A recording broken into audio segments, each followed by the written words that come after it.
In this lecture, we will discuss what is velocity. In last lecture, we have discussed what is speed. What is speed? It is a distance traveled by time taken.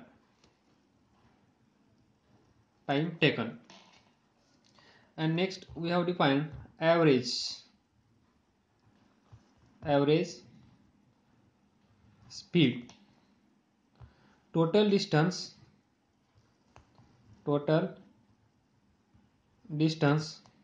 traveled by object or body divided by total time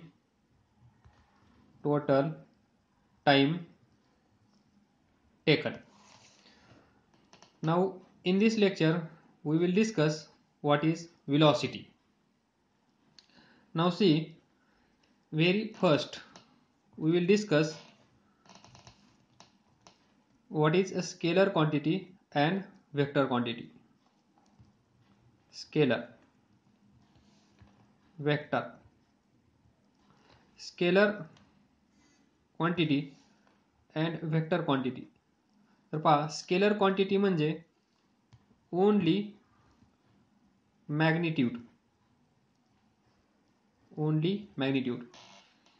G body मोशनमध्ये असेल तिला फक्त आणि फक्त magnitude असेल म्हणजेच size, त्याला आपण म्हणतो स्केलर क्वांटिटी. आणि जी बॉडी मोशनमध्ये असेल त्यावेळेस आपण मॅग्निट्यूड प्लस डायरेक्शन या दोघांचा विचार करणार, त्यावेळेस त्याला आपण म्हणणार वेक्टर क्वांटिटी. इथे डायरेक्शन नसेल.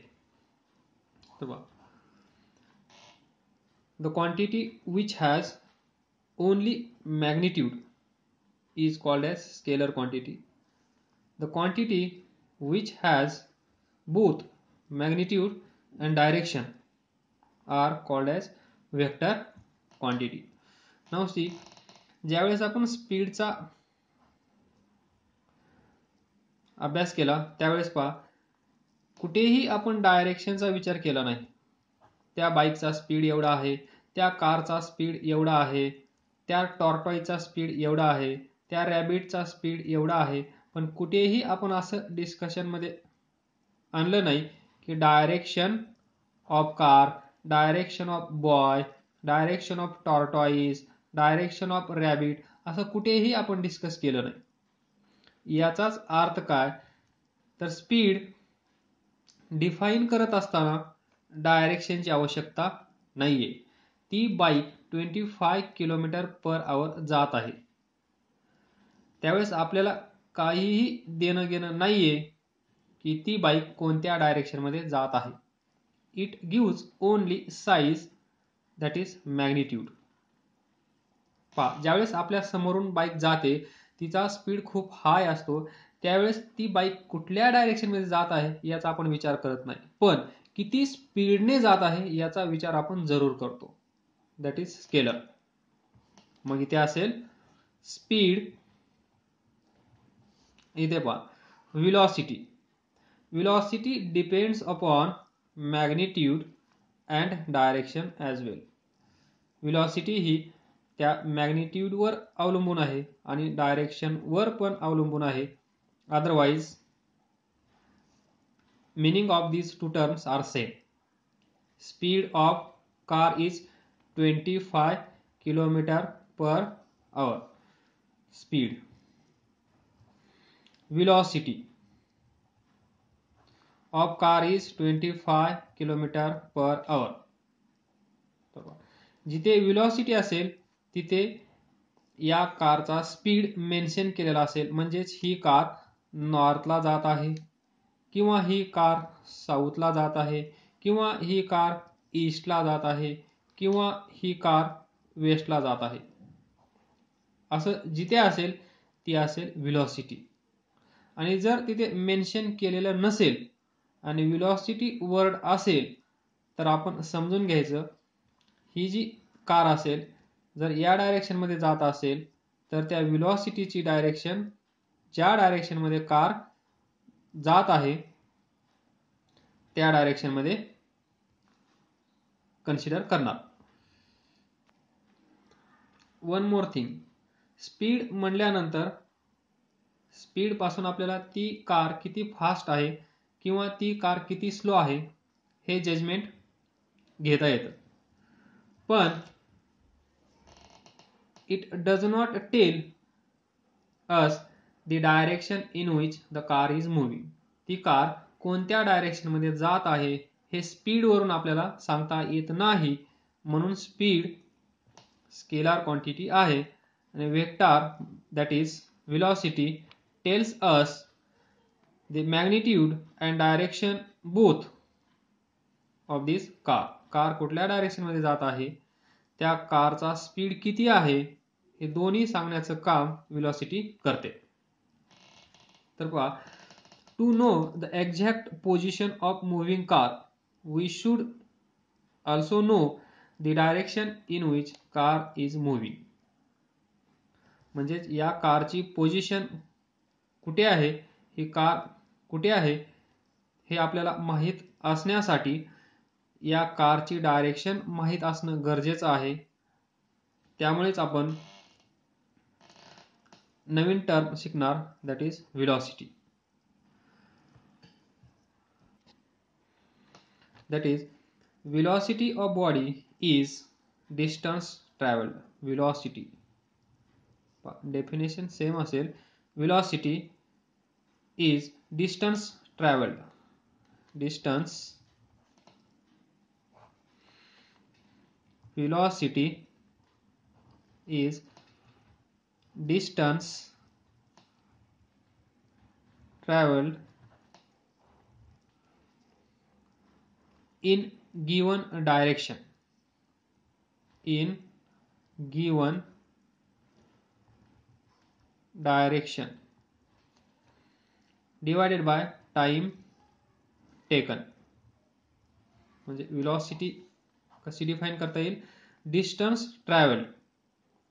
हे तर स्पीडच्या डेफिनेशन मध्ये पण आहे पहा, distance travelled. But in given direction, कोणत्या डायरेक्शन मध्ये ती कार जात आहे हे पण आपल्याला माहित असेल, ते distance divided by time taken. ते डिस्टन्स ट्रॅव्हल करण्यासाठी किती वेळ लागला या दोघांचा रेशो म्हणजे velocity. In short, velocity depends upon magnitude and velocity depends upon direction also, or velocity gives both magnitude and direction of this car. Now we know that velocity is given by or denoted by this letter V. Distance traveled, again we will use same letter as that of speed, divided by time taken t, where v is velocity, s is distance traveled in a given direction, and t is time taken to travel this distance. Now see, we know that next we know that the distance traveled in a given direction, distance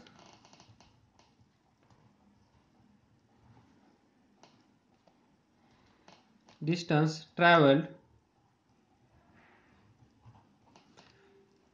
in given direction is called as displacement.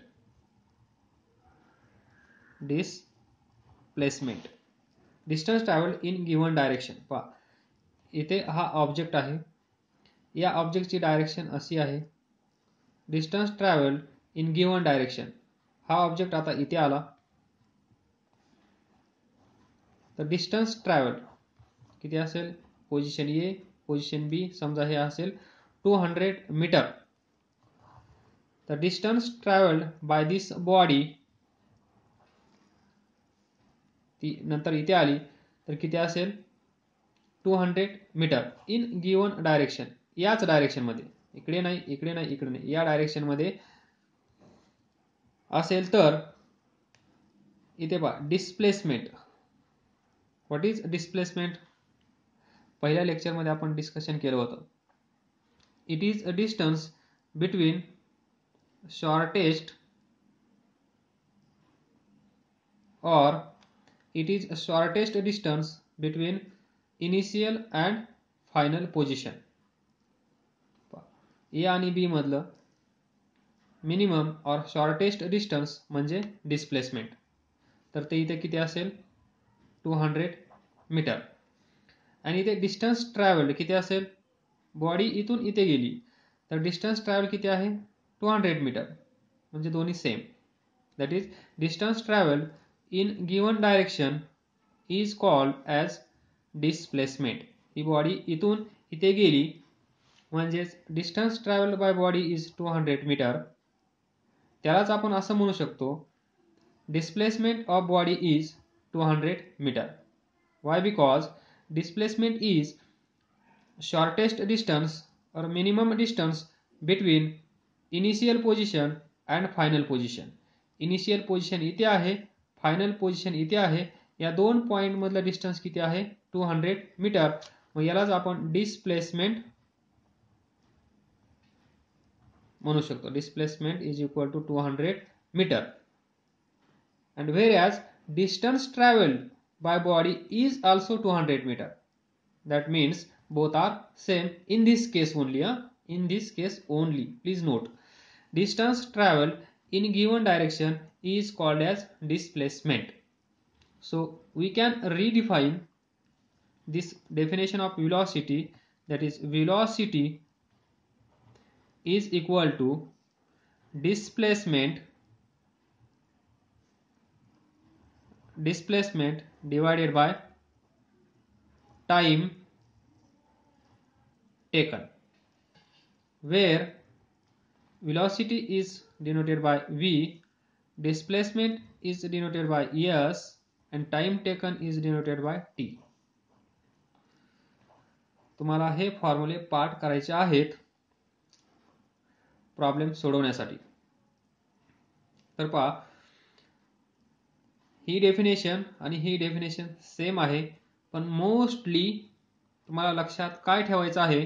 velocity depends upon displacement. velocity depends upon displacement he definition तुम्हाला जास्त करून लक्षात ठेवायची आहे. ही definition सेमच आहे speed सारखी. Now next SI unit. SI unit पहा, आपण डिस्प्लेसमेंट मागच्या लेक्चरमध्ये असं पण पाहिलं होतं. एक बॉडी इथे आहे, इथून इथे गेली, त्यानंतर ती इथे आली. पहा तर डिस्टन्स म्हणजे काय असतं याच्यामध्ये? Point A, point B, point C. तर याच्यामध्ये डिस्टन्स किती असेल? डिस्टन्स समजा हे 4 मीटर आहे, हे 3 मीटर आहे. BC 3 metre, AB 4 metre. तर डिस्टन्स ट्रॅव्हल्ड बाय बॉडी किती असेल? 4 + 3 7 metre. Because distance is actual path covered. What is actual path covered?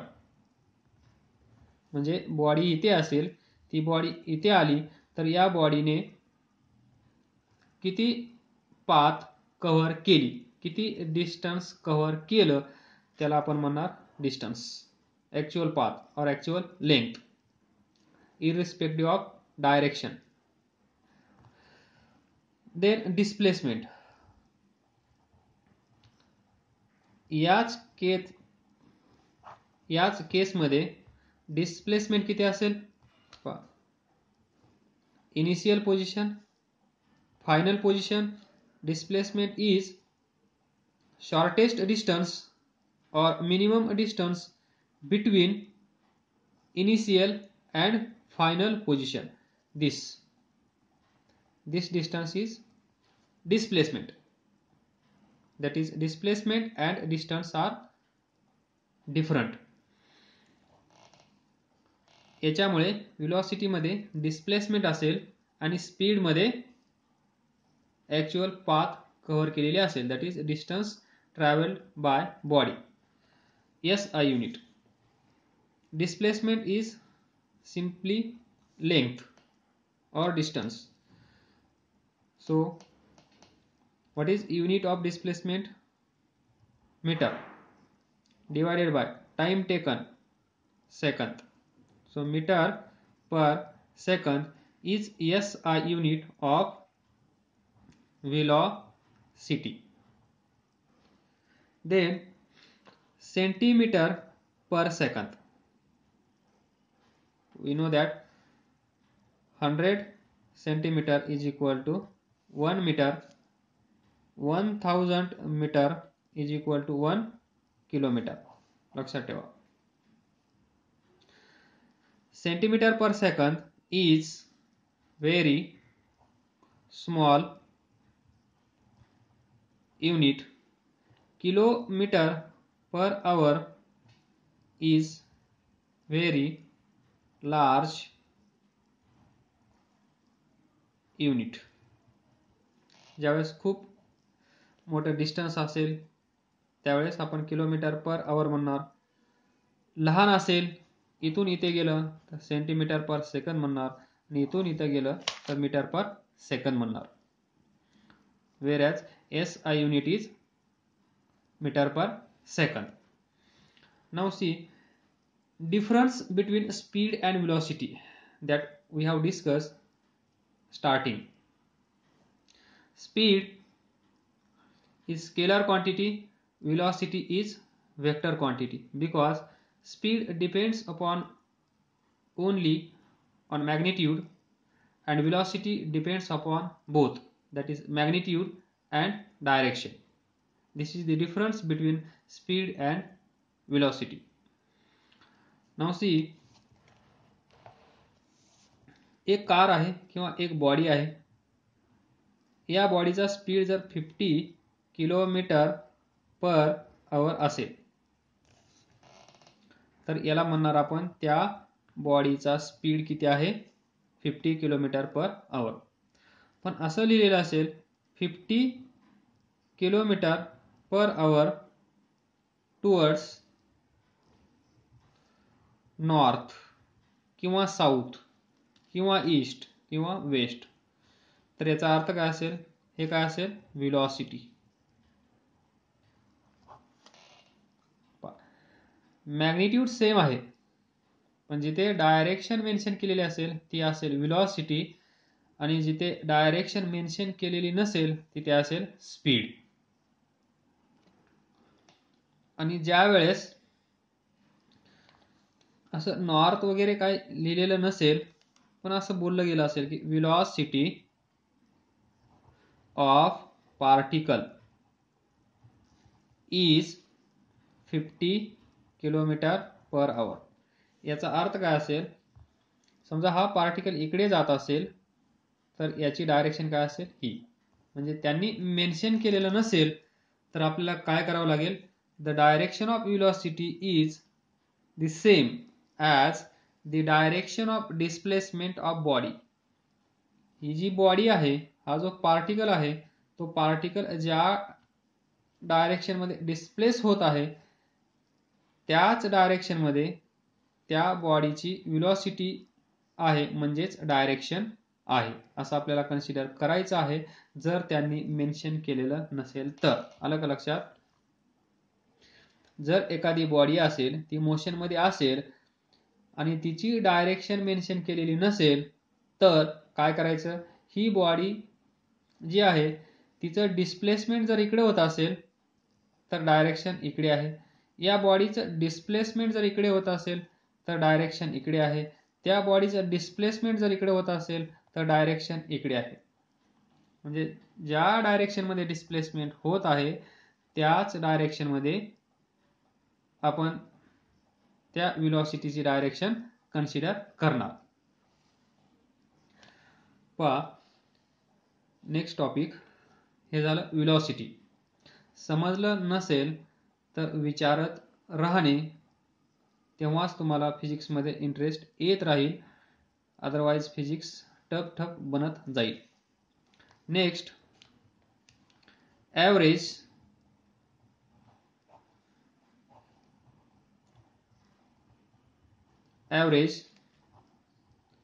Velocity. Average speed काय होता? Total distance travelled by body divided by total time taken by body to reach that point. Now here average velocity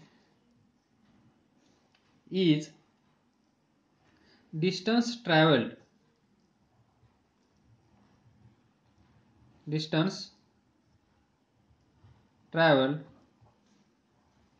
divided by time. This can be written as displacement of body divided by time taken. हे तुम्हाला लक्षात ठेवायचं आहे.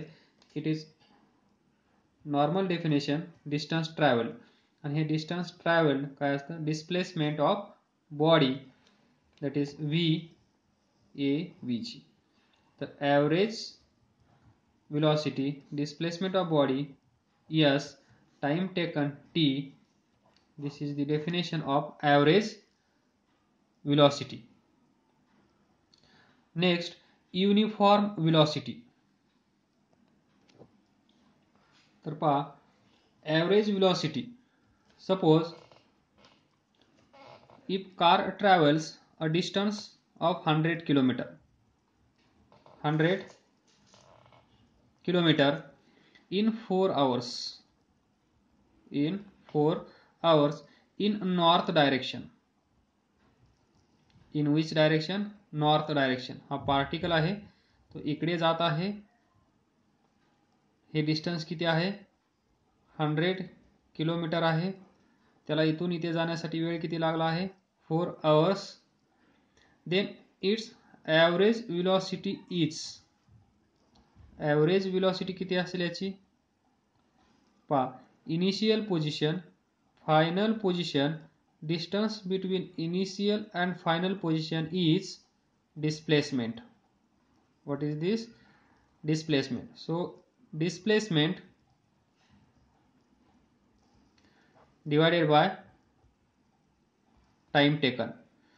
Displacement किती आहे? 100 kilometre divided by 4 hours. So 25 kilometer per hour is the average velocity of that car. म्हणजे 25 kilometre per hour ती car जात आहे. म्हणजे 1 hour 25 किलोमीटर जात आहे. त्यानंतर नेक्स्ट 1 hour 25 किलोमीटर जात आहे. नेक्स्ट 1 hour 25 किलोमीटर जात आहे. नेक्स्ट 1 hour 25 किलोमीटर जात आहे. Total 4 hours and total distance 100 kilometer. That is average. It's just like average of that car.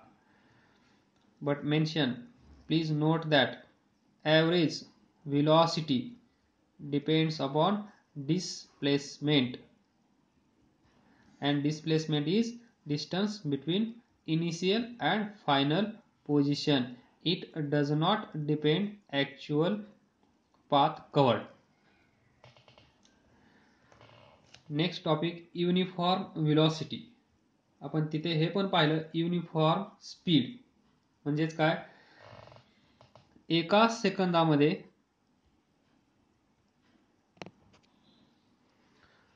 सेकंदामध्ये जर ती कार 20 मीटर पर सेकंद जात असेल, पुढच्या एका सेकंदामध्ये again 20 metre per second, next 1 second 20 metre per second लिहायची गरज नाहीये. एका सेकंदामध्ये 20 मीटर, पुढच्या सेकंदामध्ये 20 मीटर, पुढच्या सेकंदामध्ये 20 metre. So finally it is 20 metre per second. Next 1 second 20 metre. तर पहा,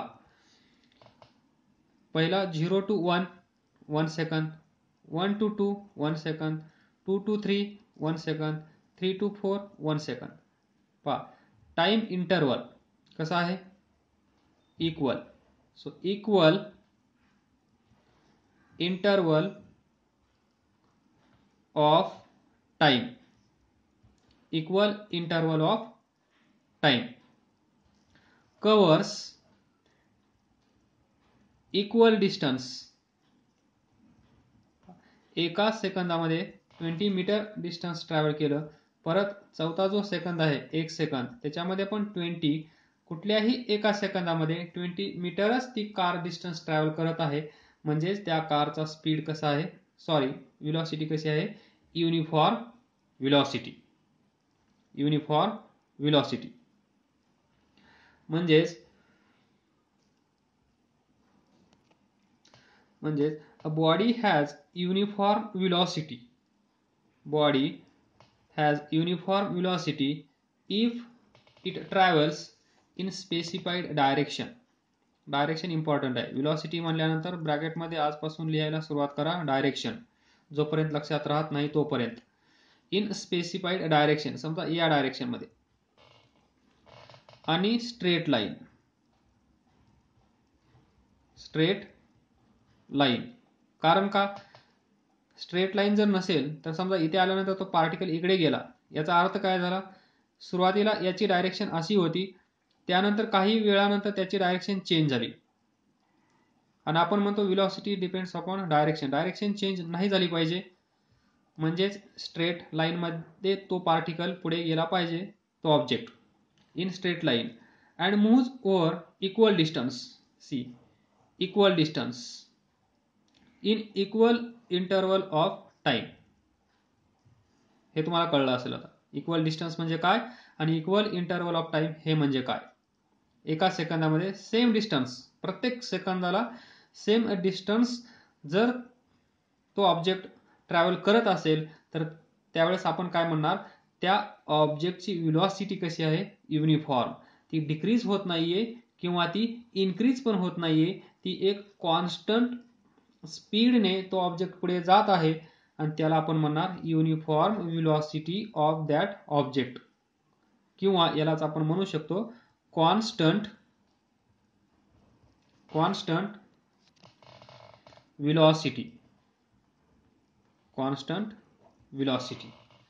कधी आपण स्पीड पण म्हणणार, कधी आपण व्हेलॉसिटी पण म्हणणार, पण काही वेळेस काही प्रॉब्लेम येणार नाही. पण एक दोन प्रॉब्लेम असे असतात की त्यावेळेस स्पीडचा अर्थ स्पीडच घेतला गेला पाहिजे आणि व्हेलॉसिटीचा अर्थ व्हेलॉसिटीच घेतला पाहिजे. Sometimes both are same and sometimes both are different. So we know that velocity